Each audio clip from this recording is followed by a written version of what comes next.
Bismillahirrahmanirrahim. Qala al-musannif rahimahullahu ta'ala wa nafa'na bihi wa bi ulumihi wa bi barakatihi wa bi anwarihi fid dharain amin. Faslun, adapun ini ialah fasal yang bagi seharusnya sepatutnya ayu sahihah patut ayu sahihah apa mensahihkan, membenarkan siapa man awalan di awalnya di safari untuk niat perjalanan, niyatahu pada niatnya man. Ayu sahihah apa mensahihkan, membenarkan awalan siapa man awalan di awalnya di safari untuk niat bepergian, niyatahu pada niatnya man. Kemarin sudah diterangkan bahwasanya perjalanan safar itu ada dua, safarul akhirah dan safarul dunia, safarul zahir. Safar batin sama safar zahir. Safar batin itu perjalanan jiwa ya, perjalanan spiritualitas manusia, spiritual manusia atau spiritual journey-nya, perjalanan jiwa. Yang nomor dua ya perjalanan fisik ini, perjalanan. Dan ingat teman-teman ya, perjalanan fisik itu penting. Tidak ada para nabi itu yang tidak berjalan. Dakwahnya saja berjalan. Ya. Apalagi Nabi Khidir kan ya. Nabi Khidir ada di sana gitu kan. Dan memang siru fil ardi, dan memang perintah itu siru fil ardi fanzuru kaifa kana aqibatul mufsidin. Berjalan-jalanlah kalian di muka bumi. Karena kita itu ketika berjalan-jalan di muka bumi akan banyak menemukan ayat-ayat Allah dan akan banyak nanti pengetahuan kita tentang alam, tentang ciptaan-ciptaan Allah yang mengantarkan kita lebih mengenal dan lebih mengagumi kekuasaan Allah.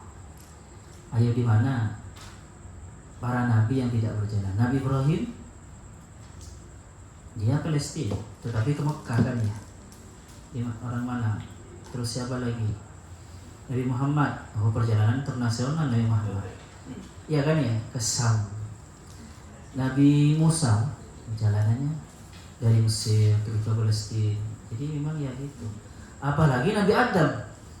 Nabi Adam perjalanan dari surga ke bumi, dan itu di bumi, ketika di bumi berpisah dengan Sayyidah Hawa, itu menjadi Sayyidah Hawa luar biasa itu.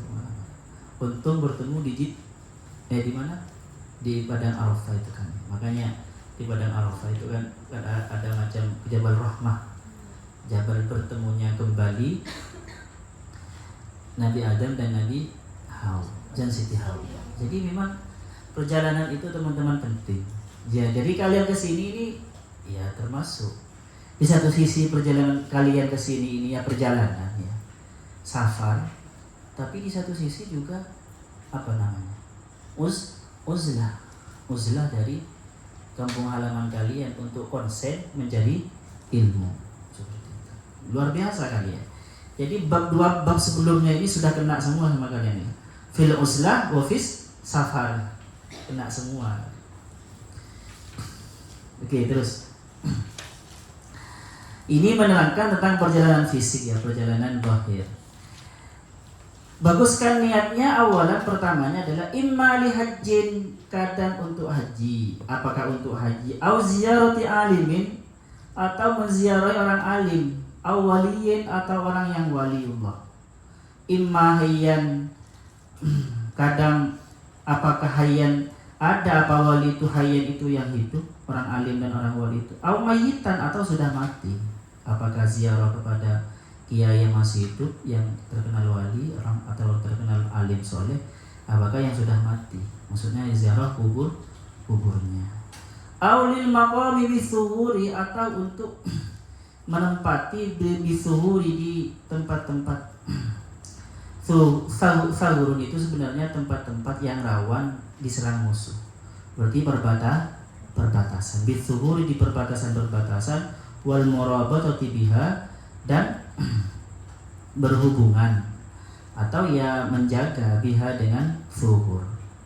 Jadi ya berimigrasi semuanya, berimigran. Jadi niatnya berimigran atau mendapat tugas tapal batas menjaga tapal batas negara, ya kan ya. Tapal batas namanya. Tapal kuda Ustaz. Tapal kuda ya Pasuruan ke timur sampai Banyuwangi tapal kuda. Kalau pas Bojonegoro dari Mojokerto terus Jombang, Gresik, Lamongan itu Mataraman namanya. Tapal batas ya, batas negara maksudnya. Sahrun itu batas negara. Karena sahrun itu makna asalnya adalah tempat-tempat yang rawan diserang musuh. Awil firaru atau perjalanan al-firari itu atau kelihajinnya. 5. Awil firari atau lari, menghindar diri mimma dari sesuatu la yutaku yang tidak bisa ditahan, yang tidak kuat, yang tidak bisa ditahan. Min khalalin fid dini, yang berupa penyakit atau cacat fid dini di dalam agama, awid dunia atau dunia. Atau lari teman-teman, lari dari keadaan yang kita tidak bisa menanggungnya. La yutaku itu yang tidak bisa ditanggung. Mimma la yutaku, dari sesuatu yang tidak bisa ditanggung. Tidak bisa ditanggung dari apa? Yang berupa penyakit. Jadi kalau kita tetap di tempat itu, ini bahaya anak-anak saya. Memang saya mungkin aman semuanya, tapi anak-anak saya kalau saya tetap di sana bergaulnya dengan orang di sana, pemudanya rusak, bahaya. Seperti itu, maka berjalan, bepergian saja. Dan di hadisnya itu teman-teman, memang kita disuruh berjalan ya, bermusafirlah kalian. Tajid mah. Jadi kalian itu akan menemukan sesuatu yang hilang. Kalau kita berjalan ya, hijrah maksudnya, akan menemukan sesuatu yang hilang. Kalau dulu di tempat asal itu kita ada yang menyayangi, nanti ketika kita berpindah tempat pasti ada yang menyayangi juga. Kalau bisnis kita dulu di tempat asal kita itu, ketika kita tinggalkan hilang, ya nanti di sana ada gantinya. Dan juga tetapi seperti ini teman-teman, hati-hati. Kadang masalahnya itu bukan di lingkungan kita, tapi kitanya sendiri. Kitanya sendiri itu penyakit begitu. Jadi menyalahkan orang lain. Akhirnya gini, ketika pindah ke tempat lain ya sama, punya masalah juga dengan tetangganya. Karena masalahnya bukan di tanggamu, tapi kalian ingat ya, kadang kita tidak enak di sebuah tempat itu karena kita sendiri. Kadang kemanapun kita berada ya sama. Paham ya? Jadi jangan sebelum pindah ya lihat dulu. Tetapi memang kadang butuh pindah teman-teman. Butuh pindah, karena gini, kita kita kan banyak fenomena seperti ini ya. Dia itu putranya kiai atau putranya orang di kampungnya itu putranya orang hebat, keturunan orang hebat. Nah, karena keturunan orang hebat dia tidak terlalu hebat, akhirnya dia kan malu untuk melakukan sesuatu yang itu pekerjaannya orang rendahan, gitu kan ya? Paham? Kalau bekerja seperti itu di kaumnya, di tempat asalnya dia malu. Tetapi seandainya menjauh, ya bisa nggak malu karena nggak ada yang kenal kan itu. Kadang butuh juga seperti itu. Paham ya? Makanya orang-orang putranya keturunan kiai atau keturunan konglomerat gitu kan ya.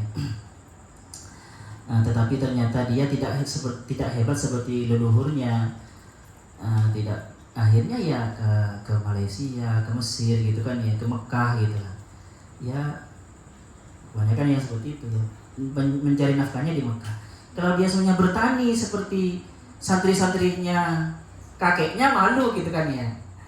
Apa buka tembel ban seperti santri-santrinya kakeknya kan malu. Ya akhirnya keluar. Nah, Kadang butuh juga seperti itu. Faham ya teman-teman?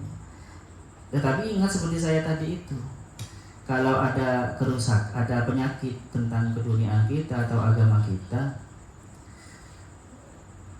jangan lebih dulu menyalahkan tetangga kita ya, sekitar kita. Bisa saja masalahnya di kalian sendiri. Tetapi kadang memang ada teman-teman. Kalau kita tetap di sana, itu bertengkar terus. Kalau apalagi kalian seumpama anak dari orang tua yang banyak anaknya, kalau berkumpul itu kan sering bertengkar kan ya. Piring kalau dikumpulkan kan pasti bunyi. Ya mendingan berpisah lebih baik itu. Lebih baik itu. Nanti kan ada kangennya kan. Kalau berkumpul terus tengkar terus, tapi kalau sudah berpisah agak jauh kangen kan gitu. Bahkan Allah itu luar biasa skenario-nya ya teman-teman. Kadang bukan hanya orang Islam itu ya, bukan hanya seorang kiai, tapi saya contohkan kepada putranya kiai saja. Kadang putranya kiai itu karena anggaplah bertengkar dengan kakaknya atau bertengkar dengan iparnya untuk tentang pondoknya, akhirnya dia pindah kan ya. Tetapi setelah dia pindah malah menjadi sebab tersebarnya ilmunya Allah. Paham? Jadi gini, setan itu kadang kecewa. Jadi membuat bersaudara itu bertengkar. Dibuat bertengkar dia. Apalagi orang-orang alim dibuat bertengkar. Tapi setan itu tidak tahu masa depan, yang tahu Allah kan ya, sekiranya Allah juga. Akhirnya karena bertengkar, akhirnya pindah ke Papua, kemana-mana. Tahu dia alim, akhirnya malah jadi buka pesantren di Papua karena dia alim. Coba, setan kayaknya kan menang kan ya, karena membuat dia bertengkar, tapi ternyata kalah setan. Allah semua yang ngatur kan ya teman. Tapi ingat teman-teman, memang kita ini harus hebat ya. Kita ini harus hebat, terutama yang sudah kadung terkenal sebagai anaknya tokoh, harus hebat. Karena kenapa? Orang yang hebat dimanapun mesti orang hebat. Harimau itu walaupun kemanapun dia tetap harimau. Seperti itu. Harus jadi orang hebat. Jadi jangan sampai kita itu hebatnya karena tergantung kepada orang tua kita, karena nempel kepada orang tua kita.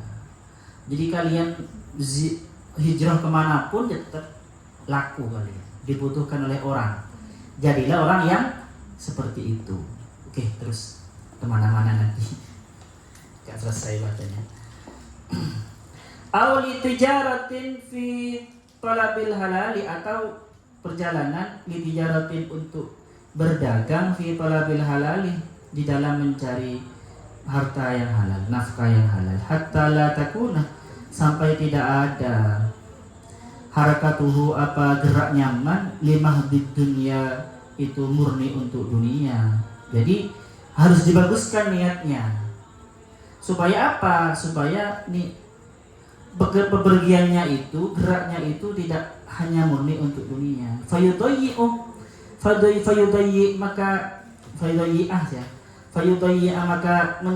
Maka menyia-nyiakan siapa tak bahu pada letih nyaman, wa nasabahu, dan payah nyaman. Jadi teman-teman, nasab itu bisa berupa bagian. Jadi kalau kita itu salah niat dan pekerjaan kita, hijrah kita hanya diniati untuk di dunia saja, untuk urusan dunia saja, maka kita nanti kita menyia-nyiakan lelah dan letihnya kita. Jadi harus diniati untuk lillahi ta'ala. Wa'lam, dan ketahuilah anan nafsa, sesungguhnya apa awa-awaan, innama tadhuru radha'iluhu, biasanya. Innama itu kita maknai biasanya. Kalau innama sebenarnya kosor ya. Innama tadhuru, biasanya muncul, nampak, radha'iluhu, apa kejelekannya, wa khaba'ithuhu, dan keoloannya. bikhtilafil ahwali karena berbedanya keadaan. Wa dzalika fis safari kafirun, dan itu zuhuru radzailihi wa khabaifihi bikhtilafil ahwal fis safari, di dalam perjalanan kafir itu banyak. Jadi gini, ini oleh Al-Ghazali diperingatkan ya. Watak manusia itu cenderung bisa berubah, atau bahkan akhlak jeleknya itu bisa muncul karena keadaan. Akhlak jeleknya itu ya, kebiasaan buruknya itu bisa muncul karena keadaan. Dan kalau di perjalanan ini tambah banyak terjadinya. Maksudnya, karena gini teman, kita itu kalau perjalanan hijrah atau perjalanan, gak ada yang kenal dengan kita. Jadi bisa saja kita itu tidak malu untuk mengeluarkan kebiasaan buruk kita, nggak ada yang kenal.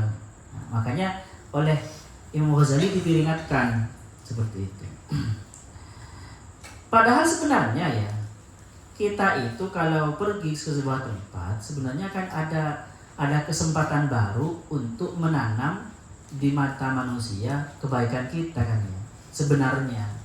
Tetapi kadang manusia itu kalau tidak ada di sebuah tempat yang banyak tidak kenal dia, maka dia lost, tidak malu seperti itu.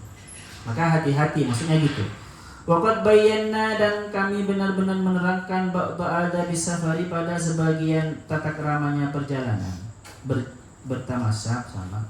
Fi kitabil haji, berjalan safar sama. Fi kitabil haji, dalam kitab haji sudah ya. Warruhasu, adapun kemurahan agama. Konsep apa namanya?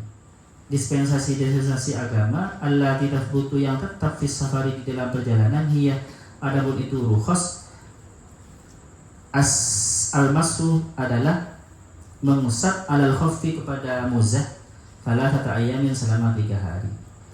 Ba'da ayyakuna, setelah ada siapaman labisal khaffah, wa ba'da ayyakuna lubsul khaffi, setelah ada apa menggunakan muzah itu, ba'da tamamil wudu'i, setelah sempurnanya wudu.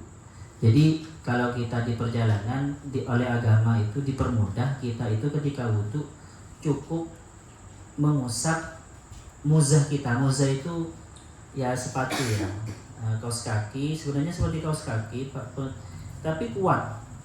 Kan syaratnya muzah apa? Ketika dibawa perjalanan dia kuat. Ya sepatu yang kuat itu, yang menutupi ini.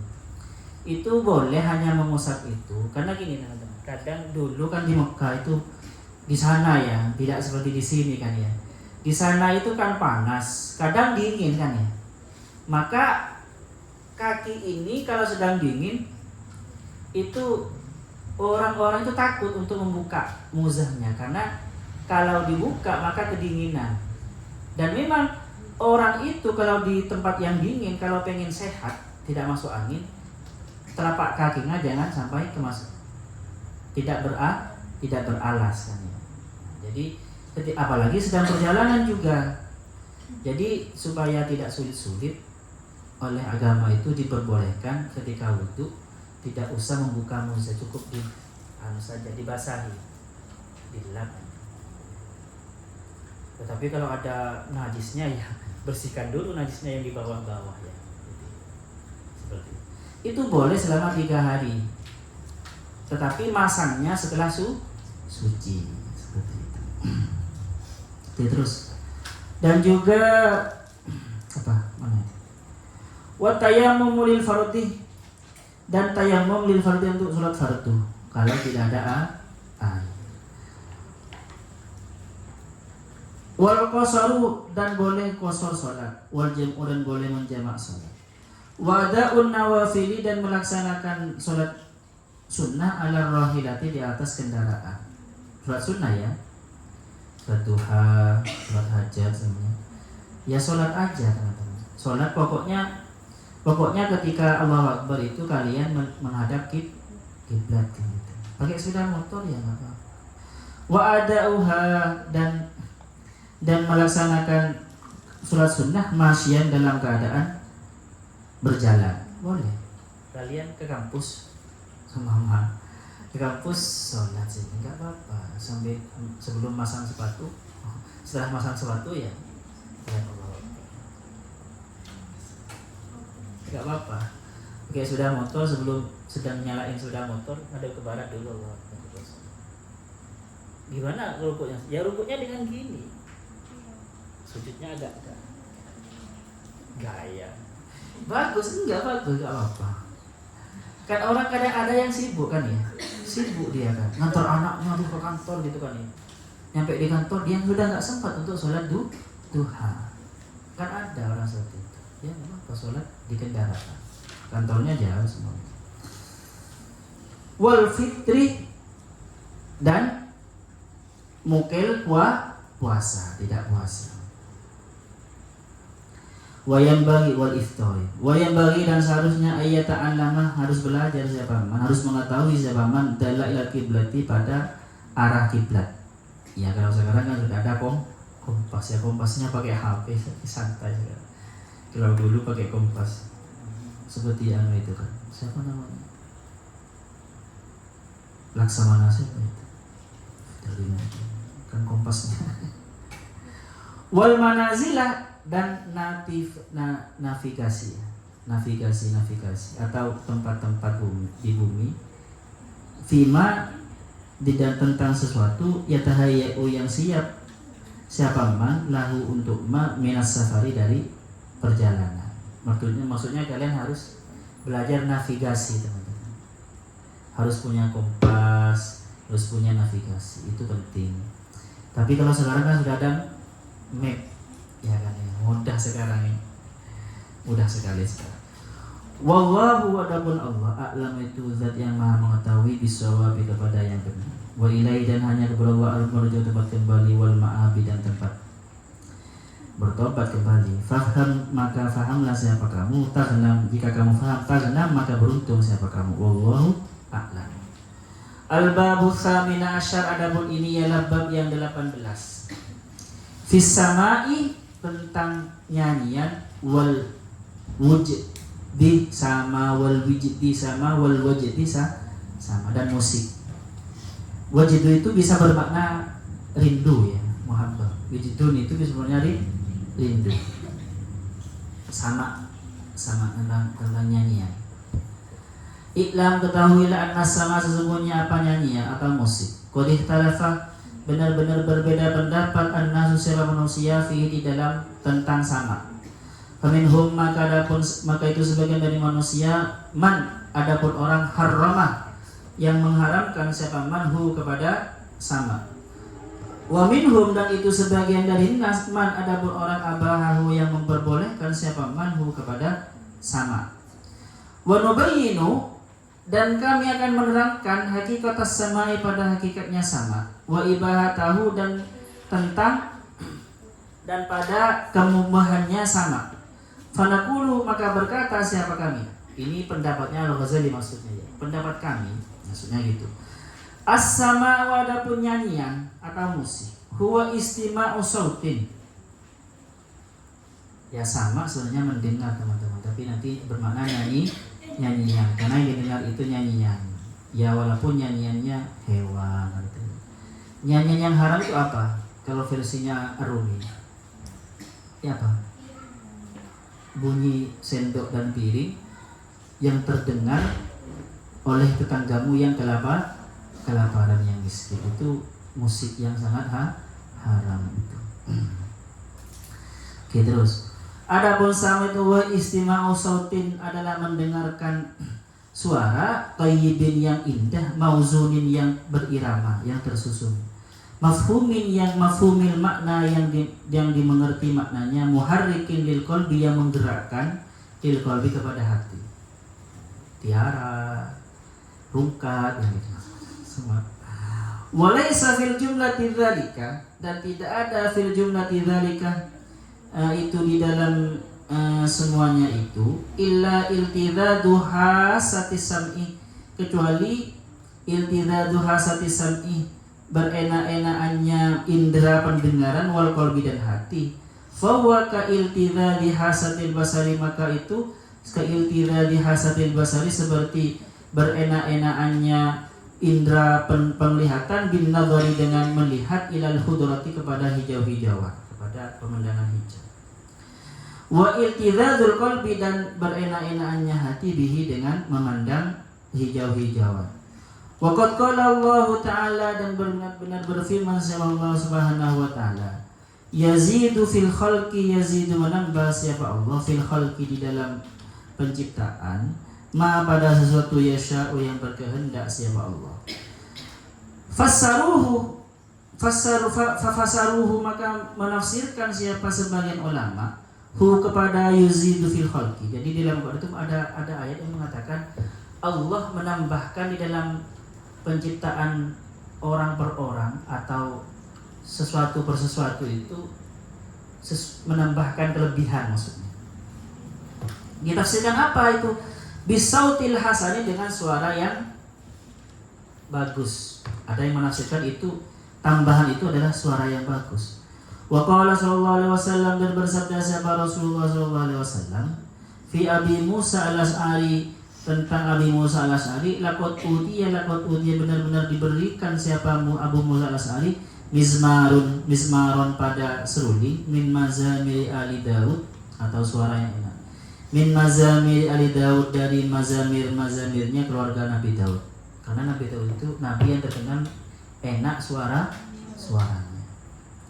Wa fil hadis, yang disebutkan di dalam hadis, ma ba'atsallahu, ma ba'atsa, tidak mengutus Allah siapa Allah nabi yang kepada seorang nabi, illa wa huwa, kecuali wa adapun itu nabi hasanus sauti, itu bagus suaranya. Jadi teman-teman, tidak ada nabi satupun yang tidak bagus suaranya. Karena kalau tidak bagus suaranya kan membosankan ke orangnya. Jadi harus bagus suaranya. Jadi kalau kalian punya kelebihan suaranya bagus, sangat bersyukur. Saya sangat pengen sebenarnya suara bagus. Dulu kursus, tapi nggak jadi. Anak saya dulu pengen punya istri yang suaranya bagus. Paling tidak anak saya. Tapi biasanya itu keturunan kan ya? Biasanya keturunan.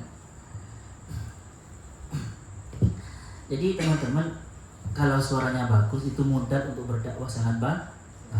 Ayo coba, kenapa siapa itu?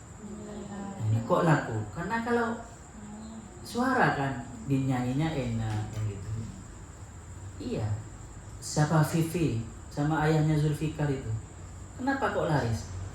Itu kalau digunakan untuk berdakwah, untuk sharing ilmu tentang Allah, ya luar biasa. Luar biasa. Jadi memang modal. Kalau kalian suaranya enak, ya harus tambah diasah. Ada kadang teman-teman suaranya nggak enak, tetapi dia bisa bercengkok-cengkok diri, dia. Itu penting. Makanya sebenarnya ada yang bilang suara bagus itu bukan bakat, bukan bawaan lahir, tetapi skill. Skill itu apa? Keterampilan. Kalau keterampilan berarti bisa usahakan. Makanya ada kursus vokal kan gitu kan. Kadang ya suaranya fals kan gitu kan ya. Serak-serak, tetapi dia karena latihan vokal sejak kecil, maka dia suara falsnya dan suara seraknya menjadi ciri khas kan ya. Ya kan ya? Penting sebenarnya.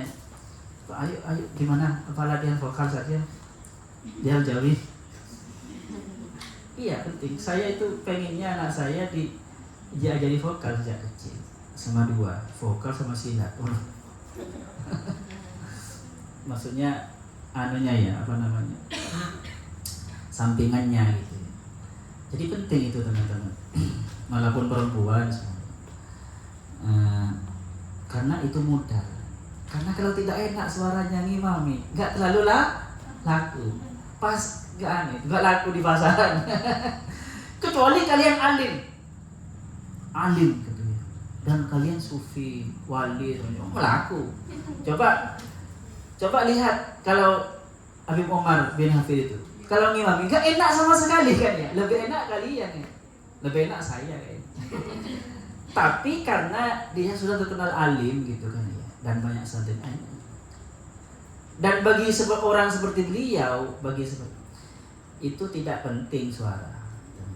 Tetapi ingat tetap enaknya suara itu adalah keistimewaan yang dimiliki oleh para nabi.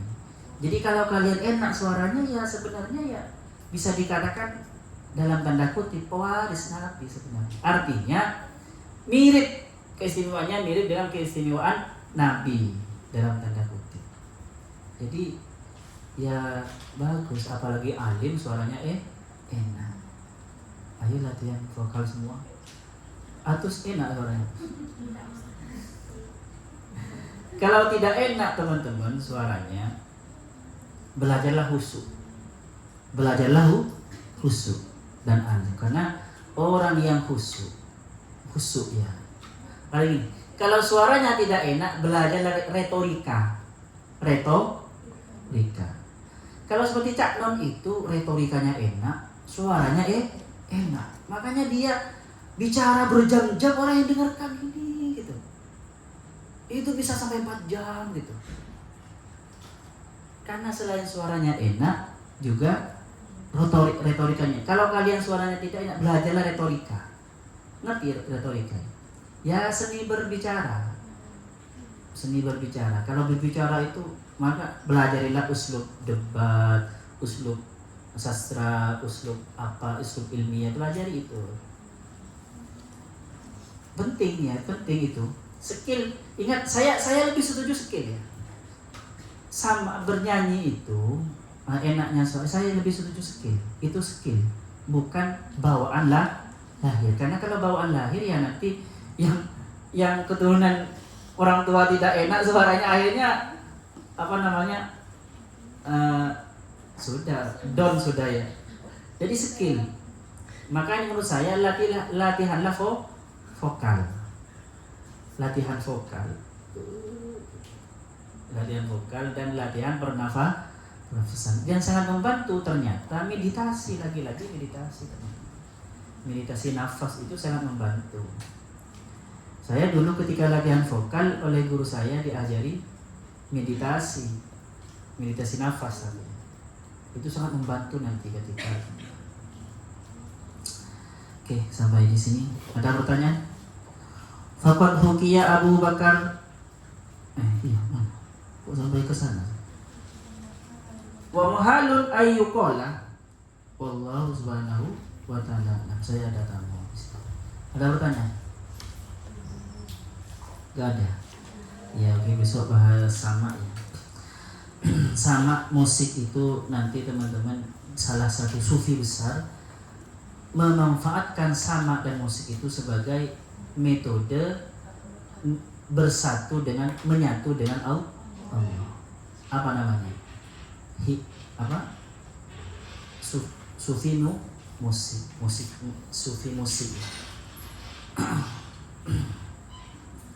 Whirling Sufi. Tahu whirling Sufi kalian? Yang gitu. Itu bukan sembarangan itu ya. Itu terinspirasi ketika Sayyidina Abu Bakar dulu itu diberi kabar tentang kabar gembira, dibisik-bisik Rasulullah kepada Abu Bakar. Abu Bakar saking senangnya berputar gitu. Dan juga itu teman-teman berputarnya kan ke kiri kan ya? Karena kalau berputar ke kanan, maka orang berputar ke kanan itu paling kuat ya mungkin 15 putaran. Setelah itu ngeblak maksudnya nggak kuat. Kalau berputar ke kiri enggak. Karena berputar ke kiri itu mengikuti perputaran alam semesta. Alam semesta itu memang berputar ke kiri. Tidak seperti berlawanan dengan arah jarum jam. Berputar ke kiri. Kecuali planet apa yang berputar ke kanan? Ada yang ingat? Semua. Bahkan molekul ini, yang molekul itu di dalam tubuh kita itu berputar ke kiri semua. Nah, mengikuti alam. Makanya whirling Sufi itu di dalam upaya untuk menyatu dengan alam dulu. Karena mengikuti ritme alam seperti itu. Itu filosofinya luar biasa itu. Nanti juga didukung dengan musik yang memang bagi orang-orang tertentu yang ahli itu ya. Musik itu semacam dipadukan memang disetting untuk menenangkan hati. Itu ada ilmunya teman-teman. Sama halnya seperti orang yang meracik sebuah makanan tertentu, bumbu-bumbu tertentu untuk menenangkan ada ilmunya.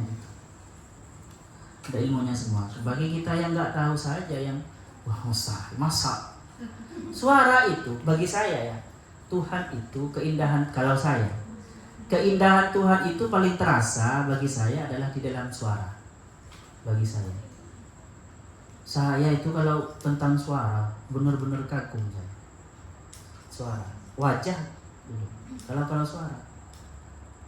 Jadi Tuhan itu nampak di wajah, nampak di suara itu sangat luar biasa. Maksudnya keindahan. Kalau kekuasaan Tuhan nampaknya di mana teman-teman? Di uang. Jadi kekuasaan Tuhan itu banyak bermanifestasi, bertajalli, anggaplah menampakkan diri dalam uang. Oke lah, kemana-mana nanti kita bahas. Tapi intinya semuanya itu kalau kita bayangkan kita bacalah dengan nama Tuhan, supaya semua yang kita nyanyikan, yang kita baca, yang kita dengar, yang kita lihat itu mengantarkan kita kepada Allah Subhanahu wa taala. Sampai di sini, sallallahu alaihi wasallam, ma'alimna wa yu'allimuna ma lam na'lam. Rabbana anfa'na bima 'allamtana, Rabbi 'allimna alladhi yanfa'una, Rabbi faqihna wa faqih ahlana wa qarabati lana fi dinina. Rabbana anfa'na bima 'allamtana, Rabbi 'allimna alladhi yanfa'una, Rabbi faqihna wa faqih ahlana wa qarabati lana fi dinina.